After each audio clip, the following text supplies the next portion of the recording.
Hello everyone, welcome to Meetings with Mayors Live.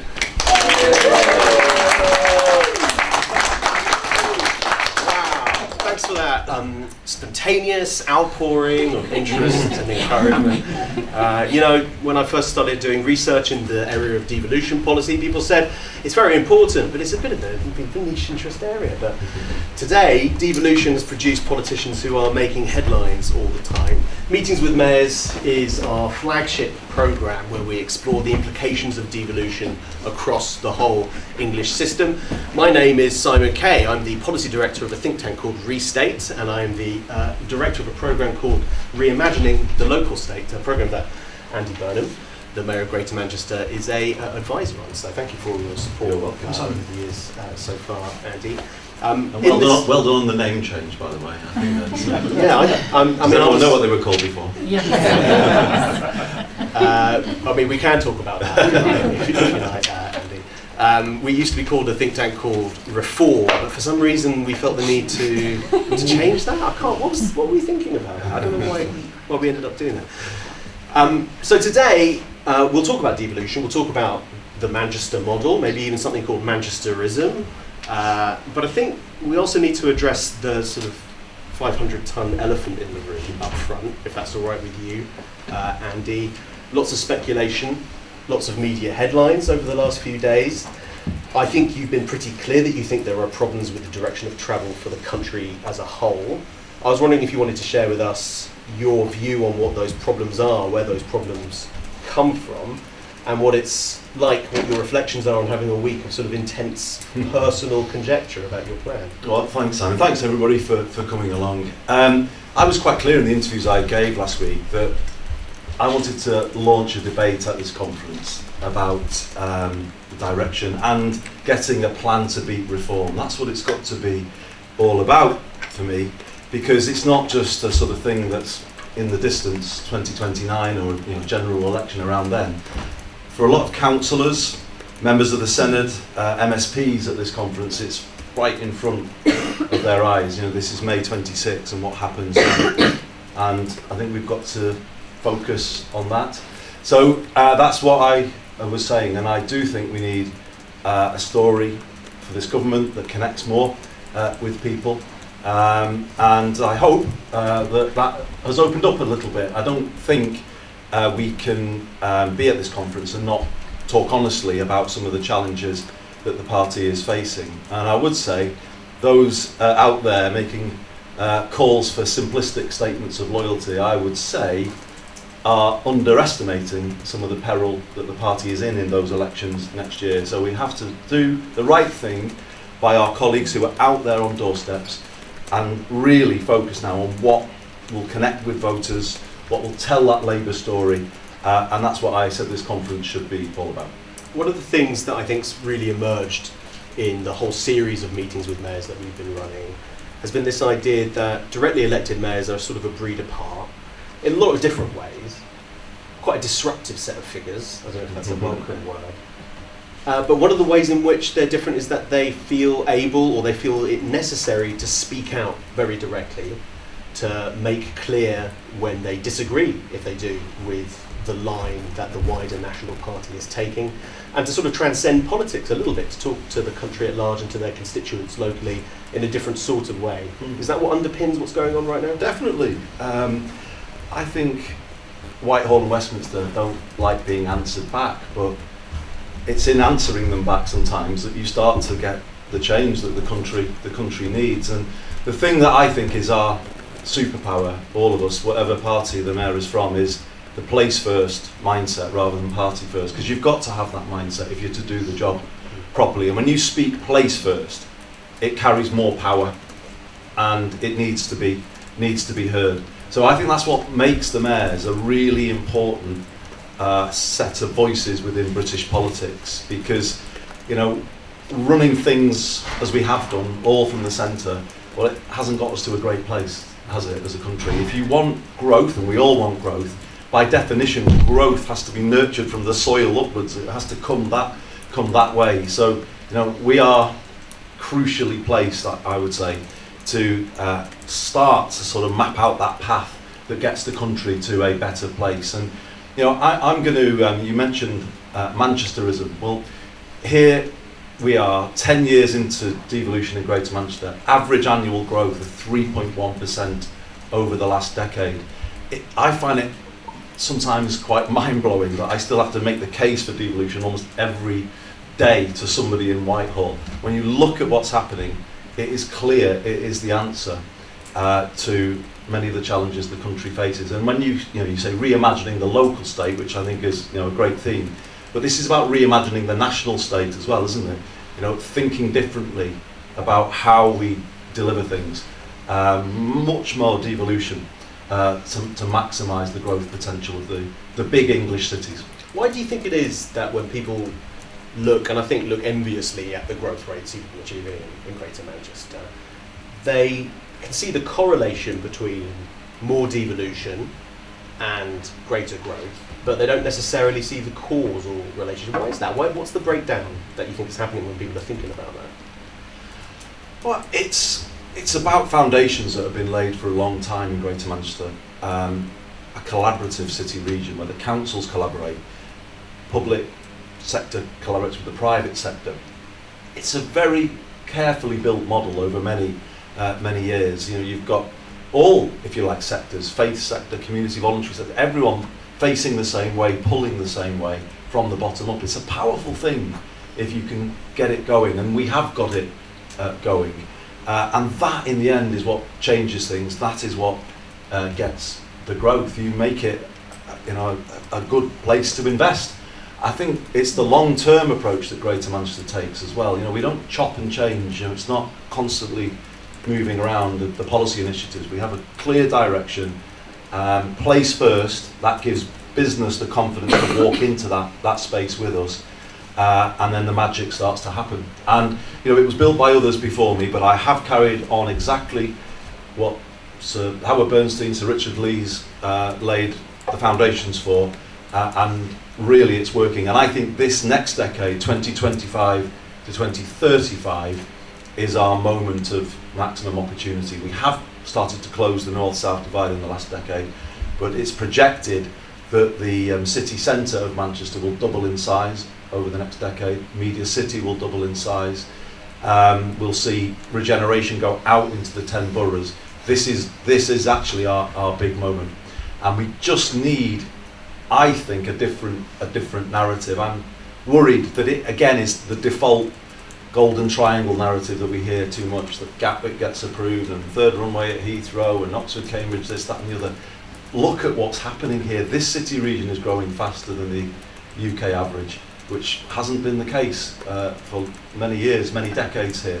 So, go where the growth is, and go where the biggest opportunity for housing growth particularly is, and it's right here in the northwest.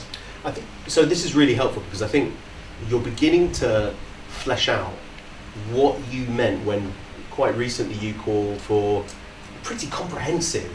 You wanted to use conference to make a pretty comprehensive case for political and economic reinvention. Yeah. I think what I'm understanding from what you're saying is that devolution and place would be really important to that, and that would be the wholesale change that you would want to call for. But are there aspects to the wholesale change that you want? Yes, there are. So that point I was making about standing as an MP under first past the post in 2015, and then as the Mayor of Greater Manchester standing under proportional representation in 2017, that had a really big impact on me, because I'd become increasingly frustrated with the way Labour campaigned, walking past loads of houses who would say, oh, they're against, don't knock on their door. I started to wonder, what must they think when they just see all these people walking, not having conversations with people who vote different ways, only going to sort of seek out their own supporters. It just felt to me that was increasingly uncomfortable. I felt it very strongly at the 2015 general election. So then 2 years later, under a PR system, I noticed how the conversation changed. You knock on every door in a PR system, certainly the one that we had for the mayoral elections, because you have the chance of persuading somebody to give you a second preference, or maybe they might even give you that first preference. And to me, it was moving from point scoring to a politics based on points of agreement, and looking for points of agreement with different parties. So that was quite a profound experience for me. And it's when I became a convert to proportional representation, I'll be honest, I wasn't before, but I really started to kind of see how, if you have that approach, combined with a kind of place-first mentality, everything changes. Honestly, everything changes. And it's like fresh air into British politics. And finally, this is the really big thing, Simon, the conversation you have with the voters starts to align with the way they want to see politics, i.e., you work across party boundaries to find solutions for the place or for the country, and not do this sort of, endless point scoring and almost write somebody off if they're going to vote for a different party. So I kind of looked at all of that. I then started to sort of apply that place-first mentality in Greater Manchester. Worked very well with the Conservative leaders of Bolton Council, the current Lib Dem leader of Stockport Council, where we have a mayoral development corporation with the Lib Dem council in Stockport. And it just made me think differently about the country and the change Westminster needs. Because I believe we should move to proportional representation for Westminster. I think in the times that we're living in, the idea of a majority government being elected on a minority of the votes is becoming increasingly worrying, given that the two-party system is changing. And to me, if you have an approach based on PR, which will bring in a more collaborative approach, looking for points of agreement, not point scoring, I think the really exciting thing about that is that political reform opens up more prospect for economic reform. And I think that's what we have done in Greater Manchester, but I think you could do it more nationally as well, where you could have a longer term agreement with different parties about the things, the structure, because this country needs a lot of structural changes in my view. The main one being retaking control of the essentials, like we have done with the buses in Greater Manchester. Housing is the huge one.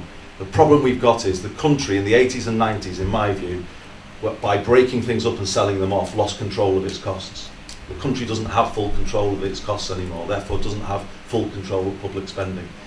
I was reading yesterday that the loss of the 1.4 million social homes under right to buy costs us £25 billion a year as a country. Makes us £25 billion a year poorer, because of the benefit system has to then chase rents in the private rented sector, for instance, or councils have a huge bill for temporary accommodation. So what I'm saying is you get to a different way of thinking about things, that is, you can fix the fundamentals in a more structural way when you've got that more stable approach.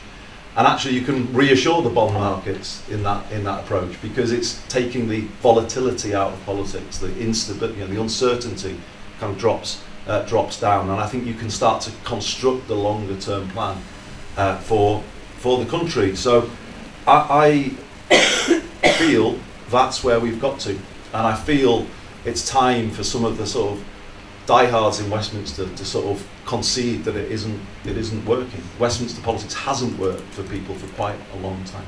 Let me pick up on a few things from that really interesting reply, because I think, let me play devil's advocate a little bit. Sure. Because I think some people would look at what happens in Greater Manchester and hear what you're saying right now, and they would say, well, actually, GM, it's a bit of a walled garden. You can have a different voting system. You can probably get things done without having to think about the bond markets too much. You can crack on with quite radical, innovative stuff, because the political settlement, while there's plenty of political challenges I'm sure you can point to in your time as mayor, when liaising with constituent authorities and other leaders, it's not got the full range of political diversity that the whole country has got.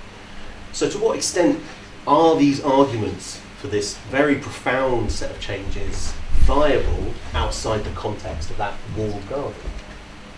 Well, they're happening here in the Liverpool City region. I pay real credit to Steve Rotherham. I think Steve is the person who has shown more leadership on the political front in this city region than anybody before him. You have a more functional politics in Liverpool now than you used to have, and it's not always about parties fighting each other. There's been a lot of different factions of parties fighting each other in this city going back into the 80s and before.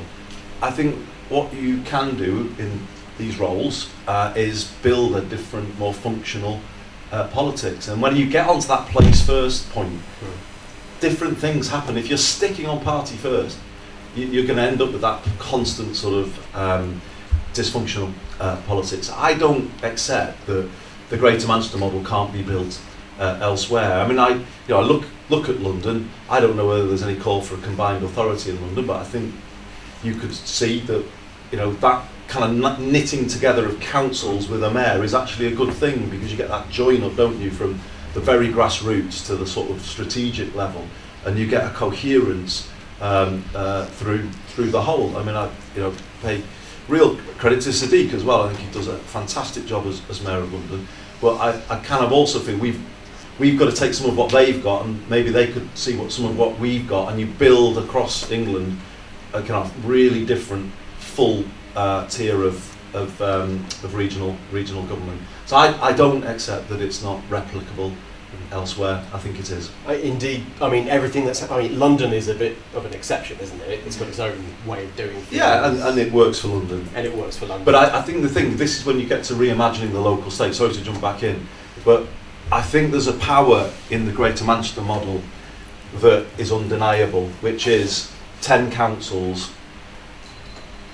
knitted together.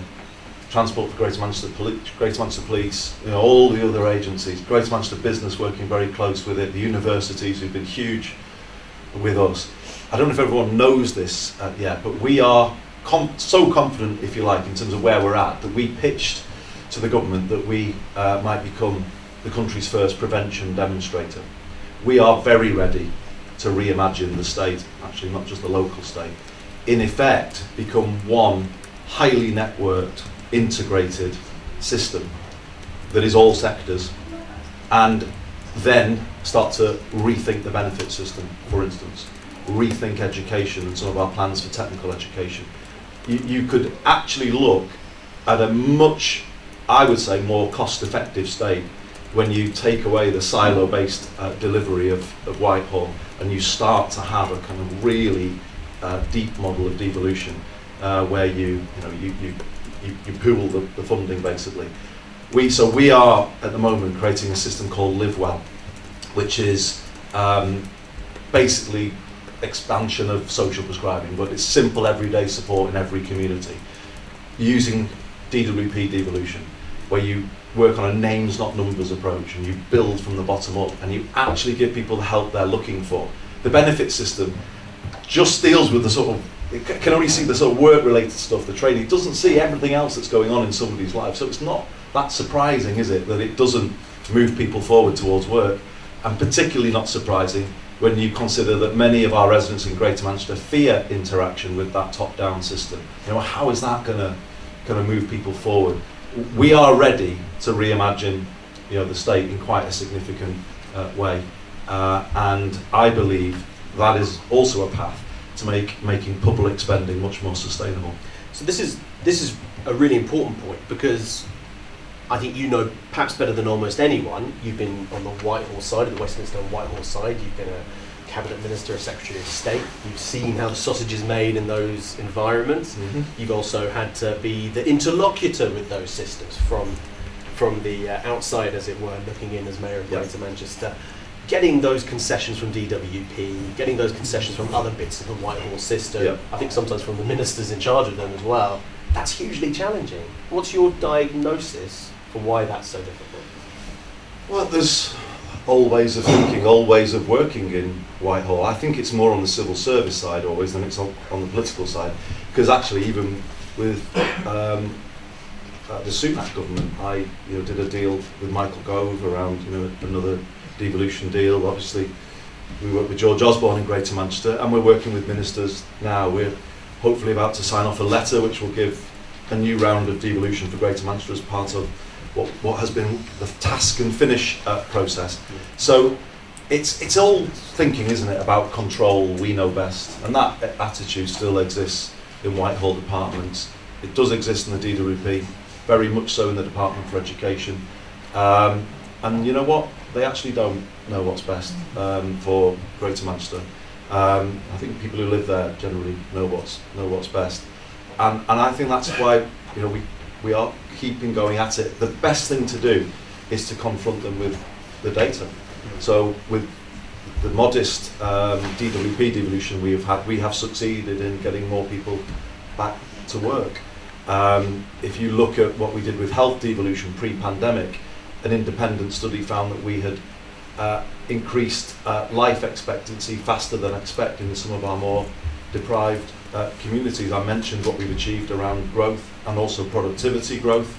Obviously, we've built an integrated London-style public transport system, which the Department of Transport was never going to do for us.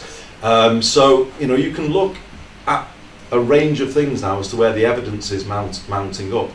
And I think if you go for the full fat version of the Greater Manchester model, I think you really do change lives of our residents, but also you make public spending much more sustainable. And the main prize I'm working for as part of this, as part of the prevention demonstrator, is to get a revenue share of the savings of getting more people into work, so that you create a sort of recycling mechanism back to our single pot that we now have at the centre, because then you will have a powerful incentive for prevention baked at the heart of our system. And I just want to explain this to people.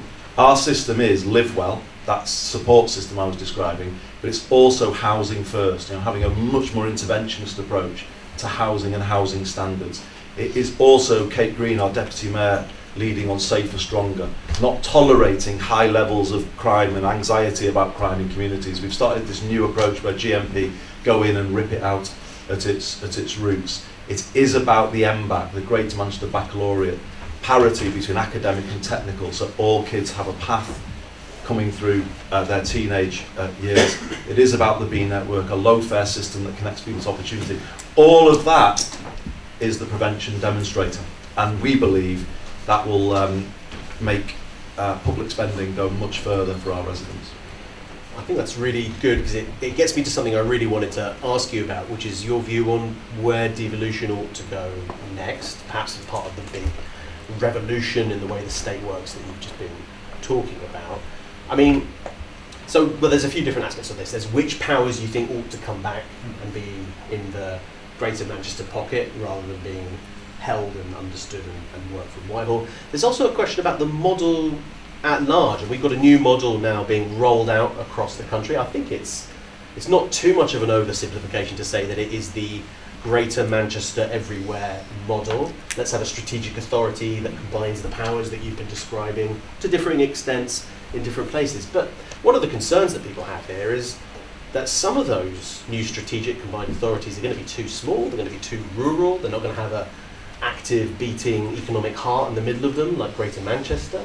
Do you have any doubts about exporting this model? Not really, Simon, because it's all about the partnerships you make between combined authorities. So Cheshire and Warrington are coming forward now, and they will have a mayor, I think elected in 2027, but a combined authority operational from May next year. We already work really closely with them, Steve and I. They're very knitted into our economies as well. Life sciences with Cheshire East. I think Steve has got connections with Ellesmere Port via hydrogen, etc. So no, we're really knitted in, and it's how when the map fills in, how you get that collaboration then between combined authorities. And obviously we can do a lot to help those combined authorities as they come through. The B network is going into Cheshire quite soon, because we're bringing 8 rail lines into the B network, and many of those are coming through Cheshire. So you start to collaborate more on transport and other things. So I understand that it's going to be work in progress, but I think this can really work. And the Northwest, with Lancashire coming soon, we're going to soon have a devolved settlement across the whole of the Northwest, which is very exciting, I would say. And where should devolution go next from your point of view? Well, to be honest with you, rather than just me asking for, there are lots of specific powers that I want, and I'll reel off a couple for you in a minute. But I think there's a bigger point to be made first about local government. Because don't forget that the foundations of combined authorities are local authorities. And the crumbling nature of local government finance, again, I think is a much bigger issue than Westminster has ever acknowledged. In that, people who go out of their front door now and they see kind of decaying sort of fabric, tatty sort of picture, potholes, parks that are overgrown. I think that feeds the politics of alienation and the things that we're struggling with in this country right now. If you can't fix anything at that level because you just don't have the money, if you're a councillor and you're constantly saying, oh well, I see your pothole, but we can't do anything, I mean that is utterly corrosive of sort of trust in politics. And if there's no agency at that level, that granular level, but I'm afraid it is that is the reality. And I'm ever conscious that our 10 local authorities are the foundations of devolution, and if that isn't shored up soon, I think we're going to have a problem. But you could say we already do. It is embarrassing that council tax was last looked at and revalued in 1991. That is just a complete abdication of responsibility by national government to local government, and I just don't see how that can be justified anymore. What has happened to house prices in those years since 1991? 30 whatever plus years. Completely, shot up in London, not everywhere else. Council tax in the North East now, on average, is about £500 a year more for people in the North East than it is in London. It's utterly regressive, but it also creates that, that loss of agency in the authorities. That combined with stock return, the hiving of everything off away from councils, I think also weakened them. And I want to see more doing what Wigan has done, which is take their council stock back in-house, because I think that gives them more agency to build more social homes. Where's the council role over education that used to be really strong and I believe really important to manage a system so it works for all kids? Again, that kind of thing of you just push everything out away from democratic scrutiny and oversight. I think it's a really big part of our problem. So I think you've got to get the local state back under some form of democratic control, particularly when we're talking about those essential services. The specifics, I want a visitor levy, a tourist levy, because we pay it, don't we, when we go to France, Italy, Germany? Because I need to support the growth in our city with more trams, more buses. We can't only go to a regressive council tax to fund those things, because that wouldn't be fair on our own residents.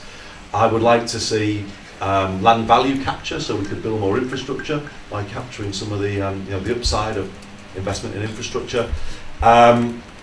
We want to end out of area taxi licensing, the Wolverhampton issue, which causes a huge amount of issues for us.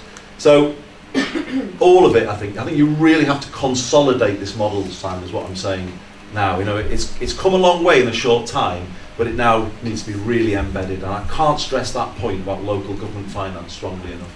Do you think current moves that are currently underway are going to do the business on local government finance in the way you're describing? That's quite a radical programme you just put forward. MHCLG's not talking about doing some of that stuff, is it? No, but this is the kind of debate, when I said at the start, I wanted to open up a debate. You have to start debating these things. It does affect the politics on the doorstep and on the street level. If a council can't fix basic things, how's that going to help? It really isn't, is it? And I think we're in that sort of position. And I hope they will start to engage with this point about revaluing council tax or reforming council tax. The Institute for Fiscal Studies has recently put out a really strong paper on this very issue. So there are very practical proposals out there on the table. And while the government has done some good things, and there's definitely been positive moves, there's a funding formula out, I think, for consultation right now that has quite a differential effect on our 10 councils, and Trafford Council, for instance, is very seriously hit by it. So, we've got to be very careful with these issues right now, because if those foundations of devolution crumble, the councils crumble, then the success that we're building will be at risk. Right. Before we try and get in maybe one or two audience questions, and I want to respect your time, we can only go a few minutes over this week as well. So I think we're okay for a little bit. Okay for 10 or 15, I will be. Oh, right. Okay. That's great. All right, yeah. Yeah. 20, Relaxed. 30, 4 hours. All relaxed. I've got another 5 pages there. I think one of the things we try to explore with the mayors who join us on Meetings with Mayors is what motivates the individual on this different directly elected relationship with voters. So I'm interested in that. I'm also interested in the way it's changed. Enjoyable. You go DJing, you can, you know. You go DJing? Oh yeah. I might have missed that one. So maybe Well, yeah. My Google alerts have been missed. It is massively so. You know, I've enjoyed it. I've said this, but you know, I've loved every minute of being mayor of Greater Manchester. It's a fantastic place, and I'm serious when I say you've got to embrace everything about the city. Everything it's about, music. And I've done a spot of DJing here and there, sport, the whole thing, and I think that's what makes the mayoral role so brilliant. And you kind of do your best to speak to the heart of the place and represent its interests. You know, for me, kind of speaking up directly for this part of the world is kind of why I came in the first place. And you know, there's something really satisfying about giving it a voice that the North West actually never had. In my youth, growing up, things just happened to this place and nobody could do much about it. And obviously, Hillsborough being a prime example of that. So that's a really useful answer. The other side of this question for me is the extent to which this job changes the people doing it. Yeah, it does. Like if Andy Burnham from 2015 or 2014 was sitting up here, what do you think we'd see as the differences between those two people? I'm a very significantly different politician, I think, for the experience of it. And I said that point about the conversations on the doorstep. And finally, it's almost like you're like, oh yeah, actually, this is if you do it that way, place first, you kind of get through to people better. You know, it's honestly, I can't describe to you how liberating it is and how it makes you. You know, looking from the bottom up at something is a much better way to look at it, I think, rather than 35,000 feet out of an airplane window. If you're kind of in it and you're there and you're looking and you're kind of with people you know and you trust and you're kind of, you know, pulling in that direction, I think it's much better. And I did feel in the latter days of my time in Westminster, particularly in that 2015 leadership campaign and some of the issues that came up, notably the welfare reform vote, even though I moved the Labour Party to a position of opposition to the welfare reform bill in the form of a reasoned amendment, to the outside world of social media, they couldn't see the nuance of that. You know, Corbyn opposed it, I had a reasoned amendment. They were effectively the same thing, but the black and white nature, you know, it couldn't carry. And you know, it really became clear to me. I was probably increasingly unhappy, really, in that sort of period. You know, the 2010 to 2015, and then the bit after, because I kind of felt that Westminster makes a fraud out of good people. People can't say what they really think. They can't vote in a way that they really want to vote. You go in with a script into an interview that's not quite what you would say if you were able to speak more freely. And it's why I personally believe that I would reform the whip system quite significantly. Let people be people. They go in with a good heart to do good things, and I'm talking about politicians of all sides. Why not let them just speak more authentically for themselves and represent their constituency in a way that they feel they should? That would connect Westminster much more with people. And I think the whole construct of it is set up to sort of have just miss where ordinary people are. And I really felt that came right inside, really, in my latter days in Westminster. I was really kind of fed up. I kind of felt 16 years in Parliament that people didn't actually know who I was really they didn't know truly what I was all about. And that's why the mayoral roles are so liberating. I mean, it seems like the obvious thing to say, but it's hard to do that as Prime Minister, isn't it? To do what? To have that direct connection. You've just spoken very passionately about the bottom-up approach being the way you revolutionise all of these things. No, but that's what I'm saying to you. I'm saying Westminster needs to go through the same type of reform. It needs to let MPs be more place first. I mean, this thing now, I never saw this in the Blair and the Brown government, taking the whip off people. straight away when they just, one vote against. I don't, particularly when sometimes, like with the 2-child cap, I don't know if the party's moving towards it now, and they may actually come round to what they were actually saying. I just think it's unhealthy in a democracy to run it in that way, in my view. So I think Westminster needs the same treatment. It needs to let the MPs be more place first. Let's have, in my judgment, a PR system that would create it as a more collaborative place. You swap the point scoring for points of agreement, and that being the thing that politics is searching for, not searching for kind of things to sort of whack each other with, but actually where can we agree? I just think that's what's needed, and then politics would connect better, in my view, with the public. And as I said before, you could start to fix some of the structural problems that Britain has.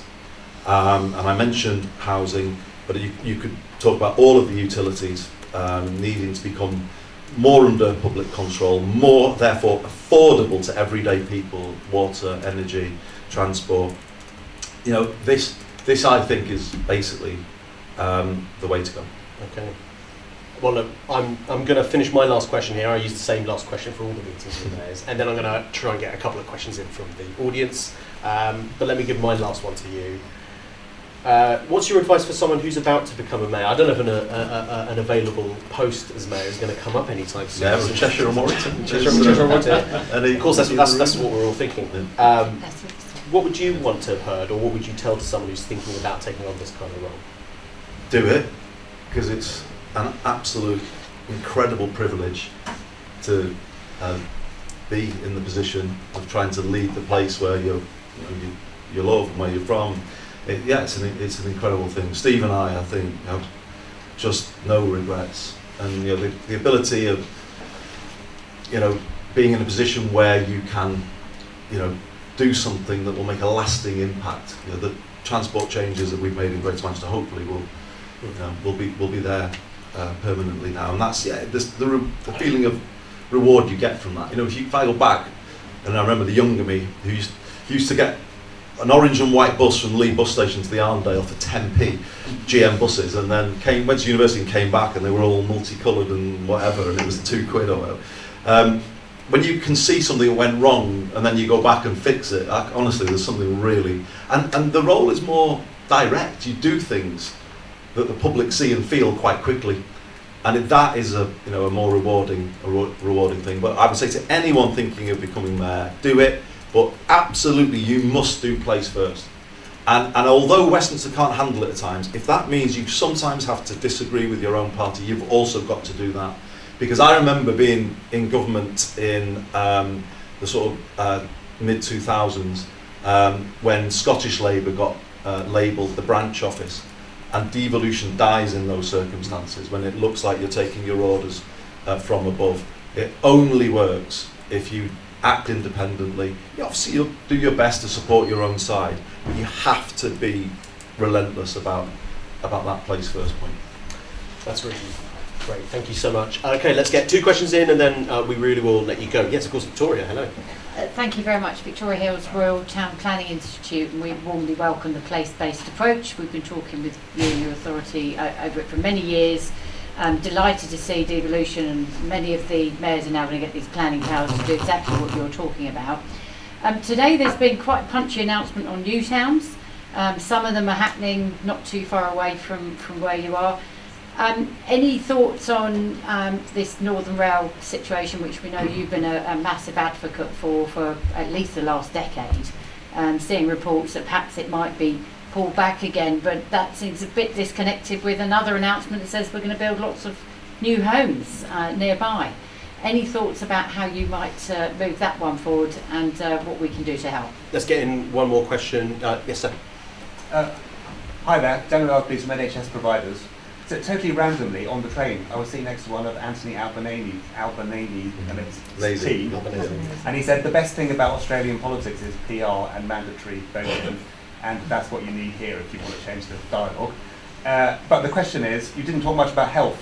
What's the vision, if you could wave a wand in Greater Manchester, for what you would be in charge of for health, and in particular about neighbourhoods? Great. Great questions. Do you want to tackle them? Yes. Whatever order you like. Yeah. So it's frustrating, if I'm honest, when I, hear that Northern Powerhouse Rail is, if you like, delayed or pushed a bit backwards to the long grass, because we've got the growth. As I said, Greater Manchester is the fastest growing city region in the UK, and we are going to continue growing, but you can't take that growth for granted. If you don't have the infrastructure coming, that growth can turn from a success story and can go a little sour if you're not careful, because you won't be able to support the housing growth as you're indicating, Victoria, or congestion on the roads will become too difficult. And so to me it's extremely frustrating. We did a piece of work with Metro Dynamics. It was an independent piece of research about the Liverpool-Manchester Railway. It's effectively, for those who don't know, an Elizabeth line for the northwest with 5 stops at major growth locations, 2 city centres, Manchester Airport, Warrington, Bank Quay. The overall assessment was it would deliver 90 billion GVA for the country, more than Oxcam.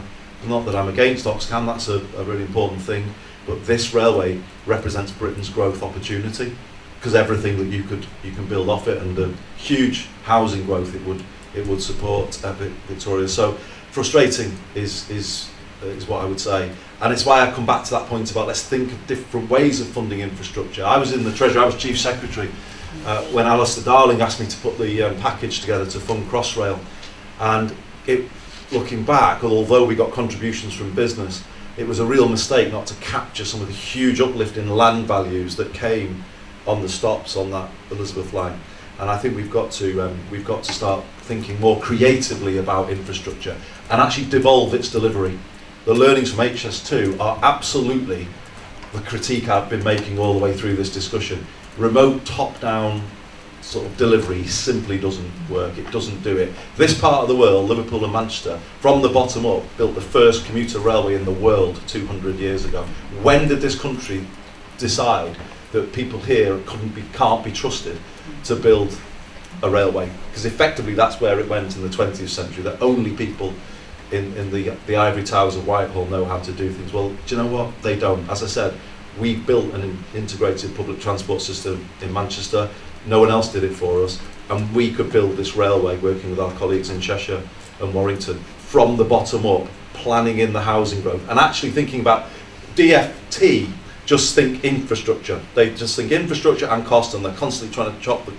What they don't think is what does the infrastructure support and how do you optimise the growth around that infrastructure. There's a world of difference between that way of thinking about things, and that's why HS2 failed, rather than that bottom-up maximum growth approach. Keep going. I will. And you, I could say. And congratulations on supporting the announcement today, because I'm sure you've played a role. On the second question, in many ways, though, it's all about health. It's honestly all about health. That's what the prevention demonstrator is. Health in all policies. That's what I'm trying to implement here. And what I'm doing is actually trying to implement the Marmot report that I was given as Health Secretary in February 2010. Professor Sir Michael came into my office in Richmond House at the time and said to me, here's my report, Fair Society, Healthy Lives, I think it was called. Here's my report, and that's the good news, you can publish it now. The bad news is you don't have any of the levers to do anything that I'm recommending to improve the health of the nation. And that's because, obviously, what are the main drivers of health? Housing, I would say, is the single biggest driver of good health. If you don't have a good home that's secure, you don't have good physical and mental health. Your kids don't have a good education. Nothing works if you've not got a good, secure home. But I mentioned as well about education and a route for all kids, that parity between the university route and the technical route. Michael's report back then said if young people don't leave formal education in their teenage years with a sense of direction and hope for the future, that is a major determinant of lifetime poor health. So this is what we're doing. Basically, the prevention demonstrator in Greater Manchester is the Marmot report 2010. And it's all about building a prevention service to sit alongside the NHS and hopefully take pressure off. I want to get to a point soon, with the 8 a.m. rush in the GP world, that receptionists around Greater Manchester would be able to say straight, as instantly as a prescription, we can't get you to see the GP today, but you can have a Live Well appointment this morning. Because we estimate 30% of the calls coming in on that 8 a.m. rush arise from a social need, not a medical need, and just that people don't know where to go. So if you see what we're trying to do, if you wire a prevention service in like this country has never tried prevention properly. You can't try prevention properly in the Whitehall model, but you can if you reimagine the local state in a way that we're describing. And so it is all about health, every little bit of it. Right. I saw Kate Ardern's in the crowd today, and if she nodded any harder, I think her head would have fallen off during that last answer. If we keep Andy Burnham any longer than this, I think we'll be accused of kidnapping. So I'm going to draw it to a close. No worries, Simon. Thank you, but everybody. Thank you so much for making the time to do this. You're a pretty busy guy these days, I'm told, so I really appreciate it, and for supporting our programme by doing it as well. Please, ladies and gentlemen, please join me in thanking Mayor Andy Burnham.